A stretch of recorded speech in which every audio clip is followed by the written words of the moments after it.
গোবিন্দ ভৱন গীতাসত্ৰ ডুমুৰিয়াৰ নৈমিত্তিক অনুষ্ঠান প্ৰতি দেওবাৰে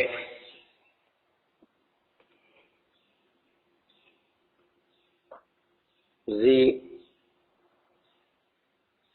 ভাগৱত পাঠ ও আলোচনা আজিৰ খণ্ডটিত ভাগৱতৰ অষ্টম স্কন্ধৰ শ্ৰীকৃষ্ণৰ মোহিনী ৰূপ ধাৰণ আৰু হৰৰ মোহ প্ৰাপ্তি ইয়াৰে এটা অধ্যায় ইতিমধ্যে গৈছে। তথাপিতো আমি অলপমান পূৰ্বৰ পৰা টানি আনি আলোচনা কৰিছো। এই অধ্যায়টিৰ দ্বাৰাই জগতৰ নৰ নাৰীসকলক দেখুৱাব বিচাৰিছে যে স্ত্ৰী মায়া কেনে বিপৰীত।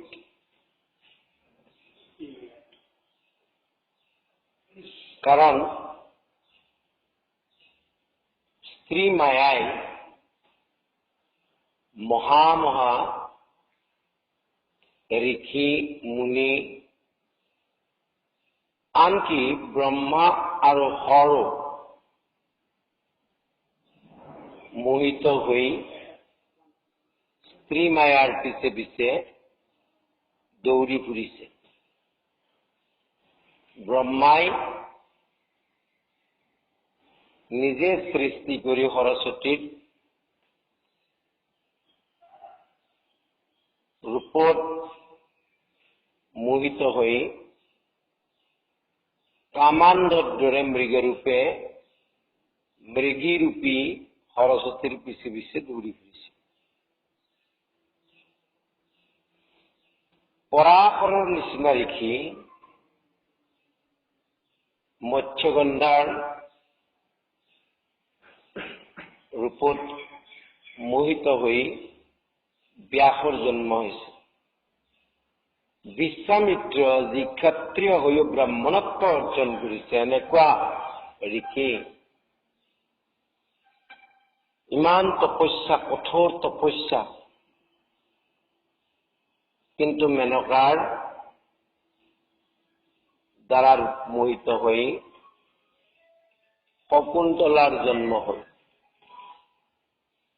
গতিকে ভগৱানৰ যি মায়া, যি মায়াক আশ্ৰয় কৰি ঈশ্বৰে জগত সৃষ্টি কৰিছে, যি মায়াৰ দ্বাৰাই জগতক পৰিচালনা কৰি আছে, এই মায়াৰ পৰা পৰিত্ৰাণ প্ৰাপ্তি ইমান সহজ নহয়। ঈশ্বৰৰ ইচ্ছা বিনাই মহাদেৱ বৰ এদিন মনত ভাৱ আহিল যে যি মোহিনীৰ ৰূপ ধৰি প্ৰভু ভগৱন্তই মোহিনী অৱতাৰ লৈ দেৱতাবিলাকক অমৃত পান কৰালে, অসুৰবিলাকক অমৃতৰ পৰা বঞ্চিত কৰিলে, সেই ভগৱানৰ যি মোহিনী ৰূপ দেখি আনন্দ লাভ কৰাৰ কাৰণে বৃষভত উঠি ভগৱান কৃষ্ণৰ ধামলৈকে যাত্ৰা আৰম্ভ কৰিলে।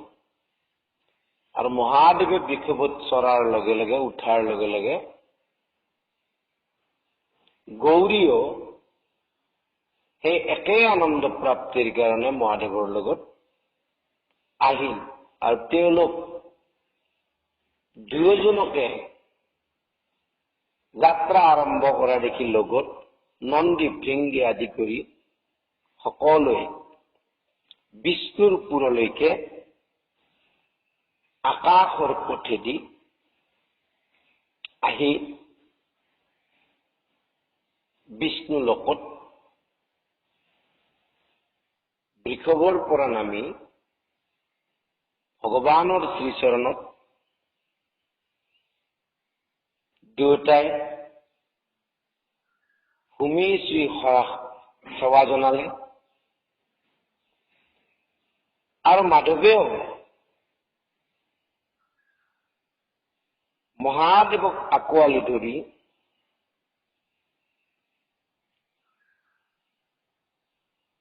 তেওঁৰ যি আদৰ সাদৰ কৰিব লাগে কৰিলে। শেষত মহাদেৱে যেতিয়া বিধি ব্যৱহাৰ মতে তেওঁলোকক আদৰ সাদৰ সৎকাৰ কৰি বহিবলৈ দিলে, তেতিয়া ভগৱান বিষ্ণুক সেৱা জনাই কৃতাঞ্জলি ভাৱে মহাদেৱে স্তুতি আৰম্ভ কৰিলে। এই স্তুতিত কিনো কয় আমি অলপমান আজিৰ ভাগৱতত আলোচনা কৰা হয়।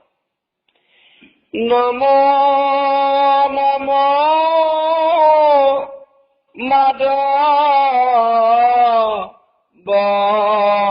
মাধৱীধীৰ বিধিদাতা তুমি জগতৰ পতি তুমি পিতা মাতা তুমি পৰমাত্মা জগতৰ ঈশ্বৰ এক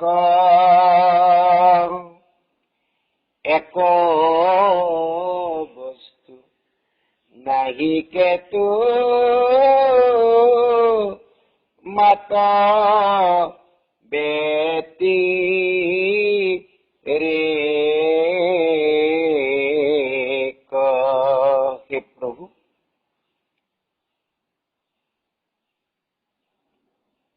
বিধিৰ যি বিধিদাতা, যে ব্ৰহ্মাৰ বিধিদাতা,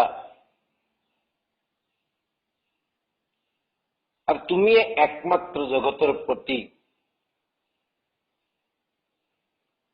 আৰু তুমিয়ে একমাত্ৰ সমস্তৰে পিতা আৰু মাতা, সৃষ্টিকৰ্তা ৰূপে তুমি পিতৃ, পালন কৰ্তা ৰূপে তুমি মাতৃ। তুমি পৰমাত্মা আৰু তুমি জগতৰ একমাত্ৰ মানে ঈশ্বৰ। এই জগতত, এই ব্ৰহ্মাণ্ডত তোমাক ব্যতিৰেকে আন কোনো বস্তু নাই। সমস্ততে তুমি অন্তৰ্যামী ৰূপে আছা, সেইকাৰণে সমস্তকে প্ৰকাশিত কৰি থৈছে। তুমি কাৰ্য কাৰণ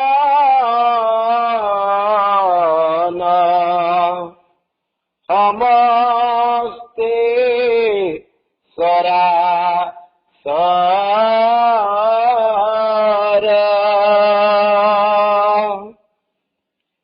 সুবৰ্ণে কোন দলে জনা নাহি কেৱল তৰ।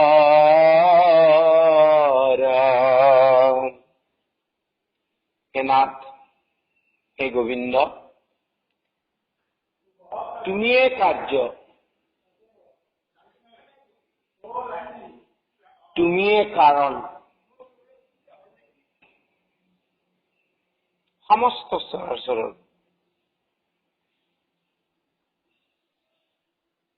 যদি আমি কাৰ্যকৰণ সম্পৰ্ক চাওঁ তেনেহলে ভগৱান সমস্তৰে কাৰণ আৰু তেওঁ যিহেতু মায়াক আশ্ৰয় কৰি জগত সৃষ্টি কৰি তাত অন্তৰ্যামী ৰূপে আছে এইকাৰণে কাৰ্য তেওঁৱে তেওঁ নিমিত্তকৰণ আৰু উপাদানকৰণ জীৱেশ্বৰ আৰু আমি জীৱ তেওঁ জগজীৱ আমি জীৱ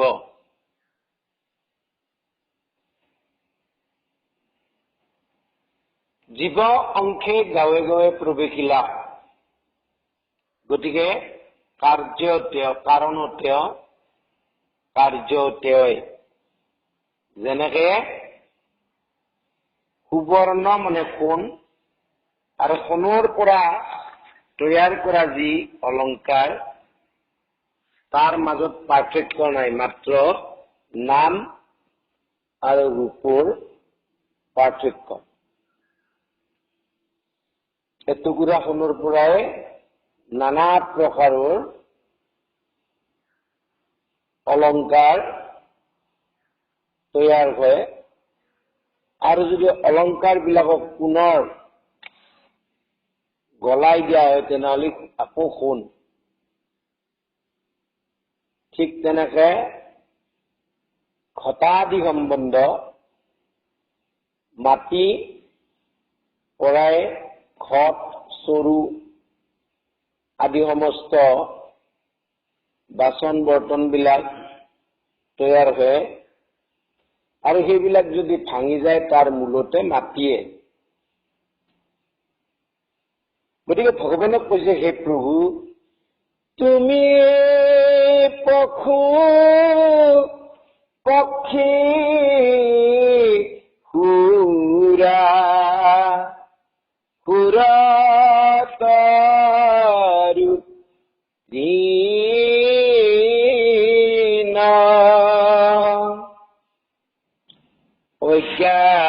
অজ্ঞানত মূৰজনে দেখে হীন হীন হে প্ৰভু তুমিয়ে পশু তুমিয়ে পক্ষী তুমিয়ে দেৱতা তুমিয়ে অসুৰ তুমিয়ে তৰু তুমিয়ে তৃণ মাত্ৰ অজ্ঞানী জীৱবিলাকে মূঢ় জীৱবিলাকে তোমাক ভিন্ন ভিন্ন ৰূপত দেখে তোমাৰে হে মায়ায়ে মোহিতৰ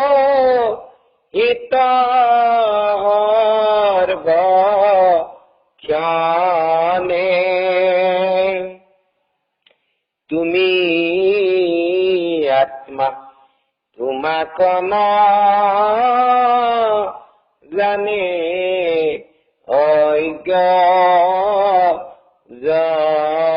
অজ্ঞানে তোমাৰ মায়াই নিৰন্তৰ মোহিত কৰি ৰাখিছে যিজনৰ তোমাৰ গুণ নাম যশ লীলাৰ লগত সম্পৰ্ক নাই যি তোমাক এক শৰণ হোৱা নাই আৰু সৎ সংগত শ্ৰৱণ কীৰ্তন কৰা নাই সেইসকলক মায়াই মোহিত কৰে আৰু সেই অজ্ঞানীসকলে তোমাক মাত্ৰ ভিন্ন ভিন্ন দেখে তুমি আত্মা কিন্তু তোমাক নাজানে তুমি যি আত্মা স্বৰূপে সমস্ততে আছা এই কথাখিনি নাজানে কিয় অজ্ঞান জীৱ তেওঁলোকে কিয় অজ্ঞান বোলে অনাত্মা দেহটোকে আত্মা বুদ্ধি কৰি এই মায়াময় জগতত তোমাৰ মায়াৰ দ্বাৰা মোহিত হৈ মায়াময় জগতখনকে সঁচা মানি তাতে নিমজ্জিত হৈ আছে তোমাক নভজে আৰু সেইকাৰণে সেই অকল আত্মঘাতী নিজক বঞ্চি আছে নিজক প্ৰবঞ্চনা কৰি আছে হে প্ৰভু সমস্ত ভূতৰা তুমি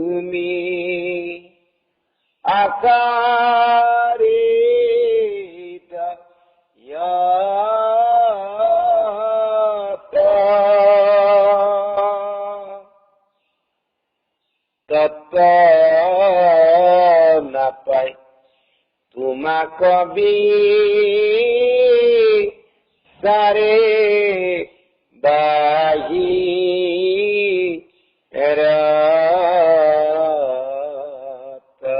ভগবান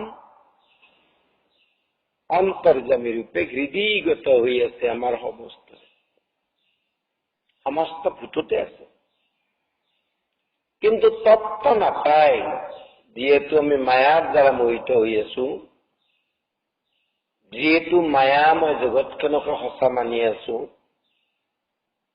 যেহেতু ঈশ্বৰৰ চৰণত আমি এক শৰণ হোৱা নাই, ঈশ্বৰৰ ভকতি কৰা নাই, সেইকাৰণে আমি কি কৰি আছো বোলে বাহিৰত বিচাৰি আছো ভগৱানক, মঠ মন্দিৰত, তীৰ্থত, দেৱনদীত, এইবিলাকত আমি ঈশ্বৰ মূৰ্তিত বিচাৰি আছো। কিন্তু কি হে নাৰায়ণ, তুমি হেকে বলে সত্য,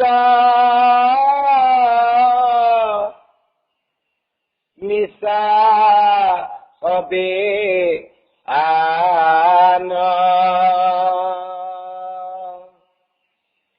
জানি জ্ঞানী জনে কৰে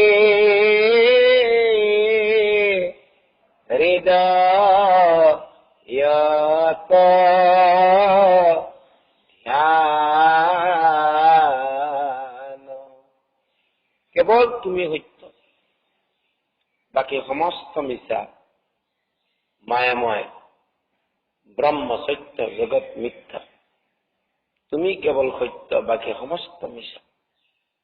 আৰু সেইকাৰণে যিসকলে জানে, যিসকল জ্ঞানী, যিসকলে তোমাৰ তত্ত্বক জানিছে, তোমাক ভজি, সেইসকলে তোমাক কেৱল হৃদয়ত ধ্যান কৰে। কিয়? তুমি হৃদয়গত ৰূপে আছা, সমস্ততে আছা। আৰে নমাগো সুখ ভোগ নালাগে মুক্তি, তোমাৰ চৰণে মাত্ৰ থাকো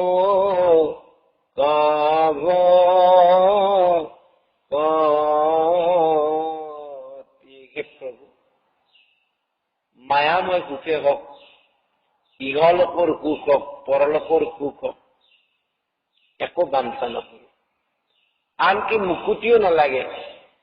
কেৱল তোমাৰ শ্ৰীচৰণত শক্তি থাকক, সদায় যাতে তোমাৰ শ্ৰীচৰণ বুজিব পাৰো, তোমাৰ শ্ৰীচৰণ যাতে হৃদয়ত পাওঁ, সদায় লগ পাওঁ, সদায় দৰ্শন পাওঁ। আৰু কি বিচাৰিছো? মুখে লোকা নাম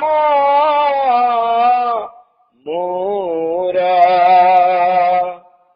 কৰ্ণে তব কথা, হৃদয়ত পাদ পদ্ম থাকো তোহর বথা।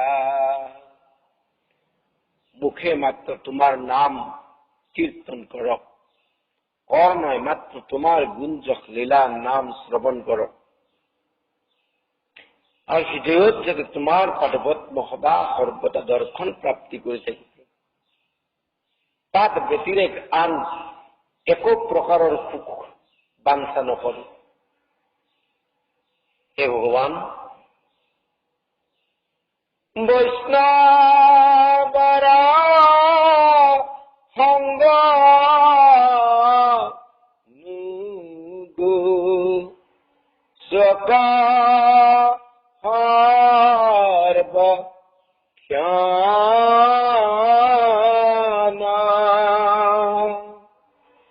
এতে মাগো তোমাৰ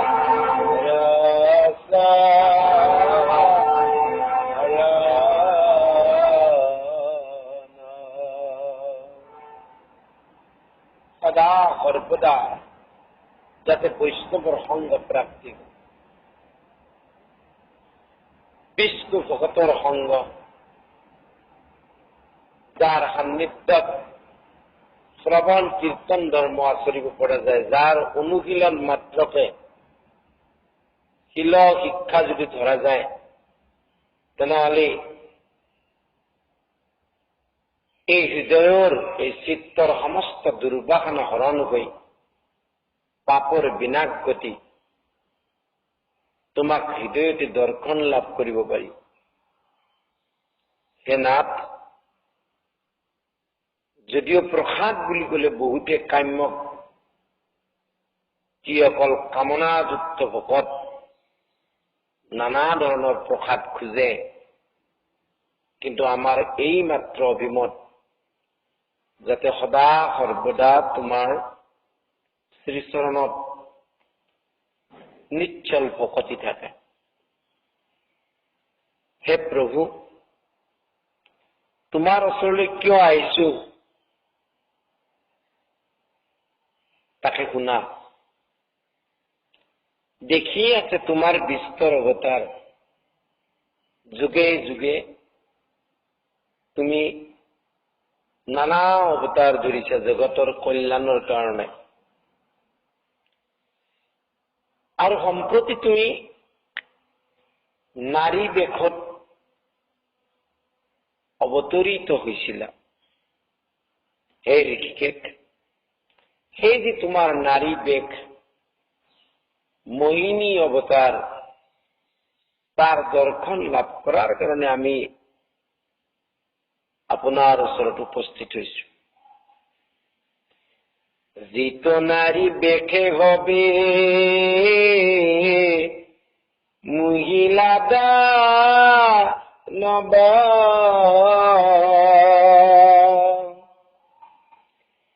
দেৱৰ অমৃত পান খাদি লামা যি অৱতাৰ লৈ তুমি সমস্ত দৈত্যকুলক দানৱক মোহিত কৰি দেৱতাসকলক অমৃত পান কৰিলা, সেই যিটো তোমাৰ অৱতাৰ, নাৰী অৱতাৰ, মোহিনী অৱতাৰ, তাৰ দৰ্শন প্ৰাপ্তিৰ কাৰণে তোমাৰ ওচৰত আহিছো। সেয়ে মাত্ৰ অভিলাষ। আৰু মনত সেই অৱতাৰ দৰ্শনৰ ইমান কৌতূহল যে সভাৰ্যে গৌৰীক লগত লৈ আহিছো। হে প্ৰভু, হৃত হেন বুলি প্ৰভু যেবে আছে দায়া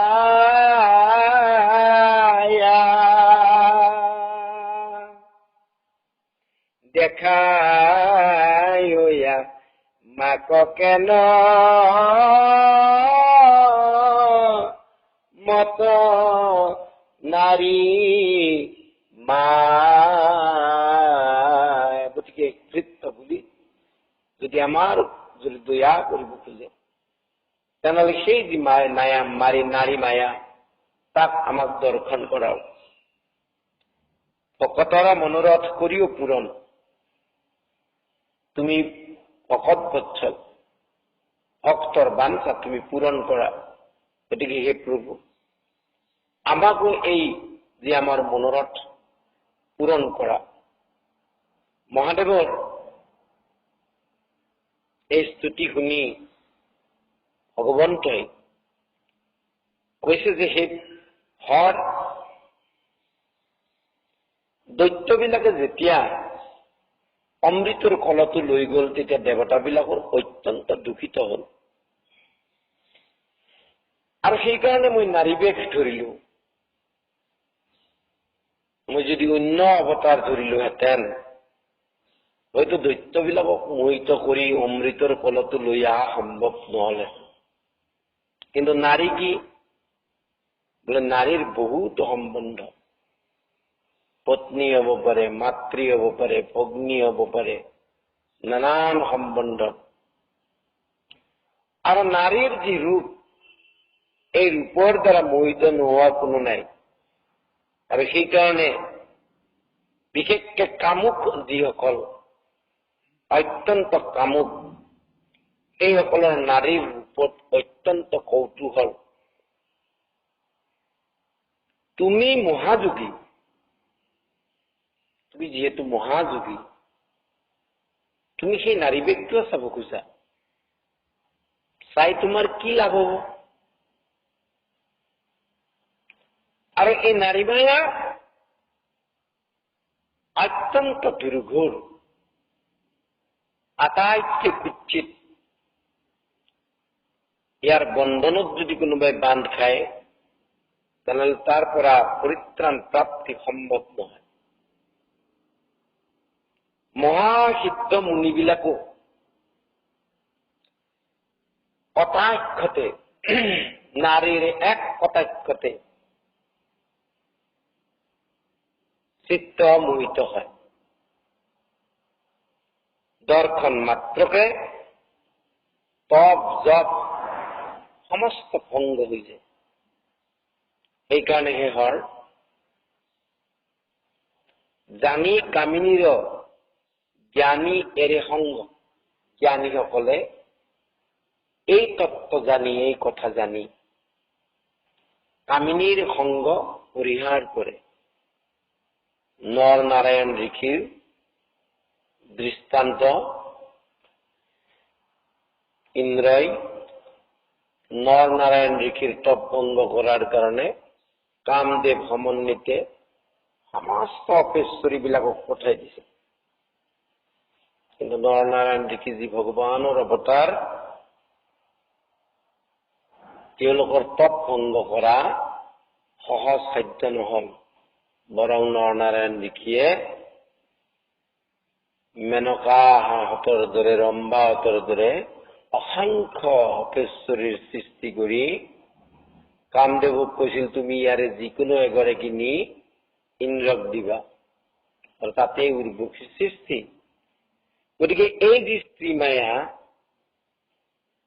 তোমাক চোৱাৰ কাৰণে কি প্ৰয়োজন?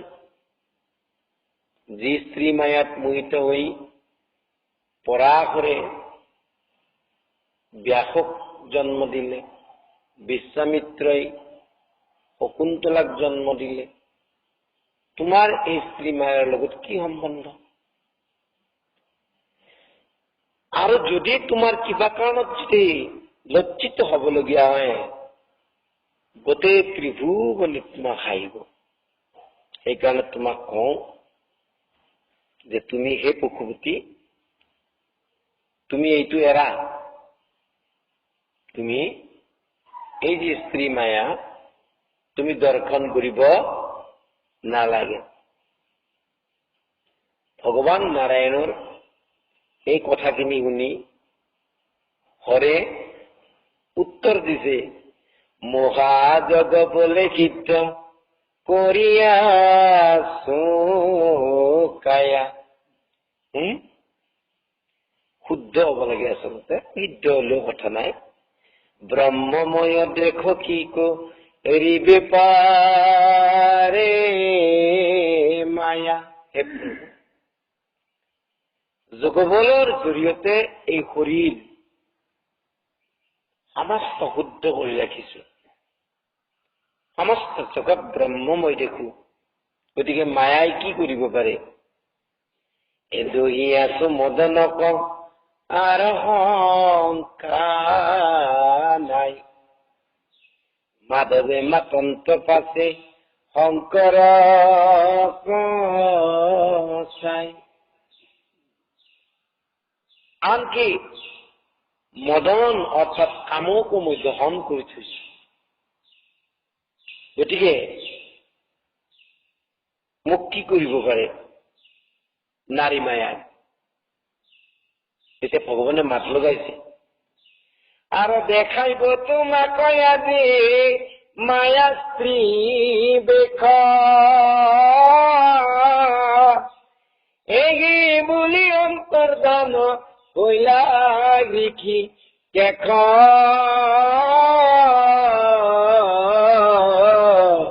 দেখাম তোমাক আজি নাৰী মায়া দেখাম এই বুলি ভগৱন্ত অন্তৰ্ধান হল। আগতে নাহিকে ঘূৰি গইল কোন ভীতি সৌভীতিক শান্ত হৰে পাৰ্বতী গীতি। সন্মুখত নাই প্ৰভু, ক'ত গল? চাৰিওফালে চালে পাৰ্বতীৰ লগত, কিন্তু নাই। আৰু কত বিদুৰ কণিহা লন্ত জীৱ চাপৰি চাহন্ত কত দেৱহদাহিব। চাৰিওফালে চাপৰি চাপৰি চাই আছে। এউথন্ত বৈখন্ত মাত্ৰ কৰে মিছ কৈক গৈলা হৰি একো নপান্তায়ু দিছ। ক'ত গল ভগৱান? এই হিমতে শান্ত হৰে আকুল ভাবে অনিলা শংকৰে মাধ বৰ দুই পাৱে শুনা সৰ্বজনেইত ভাগৱত কথা পদ বোলা হৰি হৰি ডাকি গুচকয়া পদ। ইয়াৰ পিছত উপবন বৰ্ণনা। ভগৱান য'ত নাৰী বেশ লৈ দৃশ্যমান হব, দৰ্শন দিব, সেই উপবনৰ এটা বৰ্ণনা দিছে। কি সুন্দৰ বৰ্ণনা। পাছে ত্ৰিনয়না দিব্যৰূপবনা দেখিলে বিদ্যা মান ফলা ফুলধৰে জপাম কপৰি আছে যত বৃক্ষ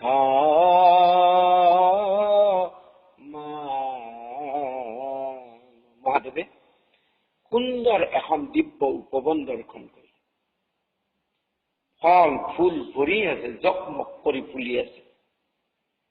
সমস্ত বৃক্ষবিলাক নানান ধৰণৰ বৃক্ষ, শিৰিক, সেউতী, তমাল, মালতী, এইবিলাক ফুল, পাৰিজাত, জ্যোতি, জাই, বকুল, বন্দুলি, সীমা সংখ্যা নাই। শেৱালি, নেৱালি, পলাশ, নানান ধৰণৰ ফুল,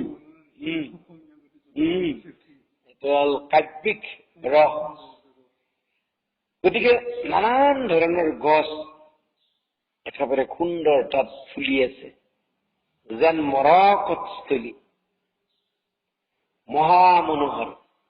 তাৰ মাজতে কি আছে? দিব্য সৰোবৰ এটিও আছে। প্ৰভুই মায়াৰ ৰচনা কৰিছে তাত। চাৰিওফালে সুবৰ্ণ কমল ভেট ফুল ফুলি আছে, চক্ৰ বাঘ বিলাকে, ৰাজহংস বিলাকে চৰি আছে। কি সুন্দৰ! যিমান দিব্য পক্ষী, সিহঁতে ফল ফুল ভক্ষণ কৰি আছে। আনকি কুলিৰ কুহু কুহু মাতো তাত শুনিবলৈ পোৱা গৈছে। ঠিক তেনেকুৱা মহা উপবনত ভগৱান ত্ৰিনয়নে দেখিলে এগৰাকী দিব্য নাৰী কন্যা আছে, যে কৌটি লক্ষ্মীৰ যি সৌন্দৰ্য, এই সৌন্দৰ্য এই কন্যাগৰাকীত সমাহিত হৈ আছে। এবাৰ যদি কটাক্ষ দৃষ্টি কৰে তেনে তিনিও লোক মোহিত হব। দুয়ো হাতৰে হাতা খেলি খেলি আহি আছে। তপ্ত সুবৰ্ণৰ সম জলে দেহ নিৰূপম ললিত বলিত হাত পাৱা চক্ষু কমলৰ পাখি মুখে দেখি অল্প হাখি সঘনে দৰখে কাম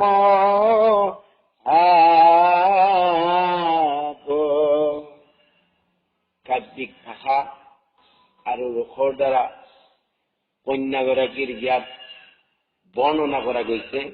তেওঁৰ ৰূপ লাৱণ্য কৈছে যে তপ্ত সুবৰ্ণৰ সম, চক্ষু যেন কমলৰ পাহি, মৃদু মৃদু হাখি যেন সদা সৰ্বদা কাম ভাৱতে চাৰিওফালে দৃষ্টি নিক্ষেপ কৰি আছে। হাতা খেলি খেলি গৈ আছে। উচ্ছল খপা বতাহত খহি পৰে। পাৰিজাতৰ থপা সম্বৰণ কৰি আছে বাওঁ হাতেদি। কৰ্ণৰ কুণ্ডল দুলি আছে। সুবৰ্ণ কংকন ধ্বনি কৰে ৰুণুজুনু শুনি। কি সুন্দৰ এটা কাব্যিক ৰসৰ দ্বাৰা সুন্দৰকে বৰ্ণনা দিছে নাৰীগৰাকীক। মুখ চন্দ্ৰ ইমান সুন্দৰ, পদ্মৰ সুৰভি লোভে মধুবৰ বিলাকে ৰুণ কৰি আছে। আৰু পূৰ্ব শত্ৰু হেন জানি কামদেৱে বানগানি মনক মোৰ দিল মহে নাহি শ্ৰুতি বুদ্ধি জ্ঞান কামানলে দুহে প্ৰাণ লাজ কাজ এৰিলা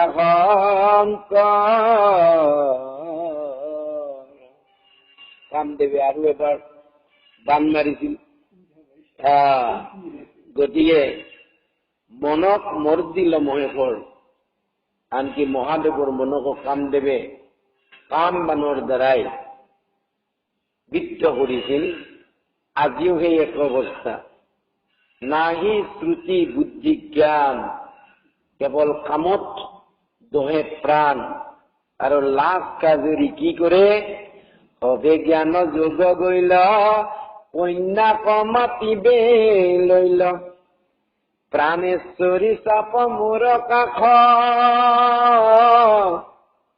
এই আশাৰে কমাত মোক জন্মৰ সফল হোক।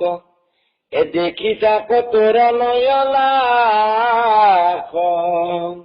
সামান্য মনুষ্য যেন অজ্ঞ মূঢ় মনুষ্যৰ দৰে সেই নাৰীগৰাকীক মাতি আছে, আহা ওচৰলৈ আহা।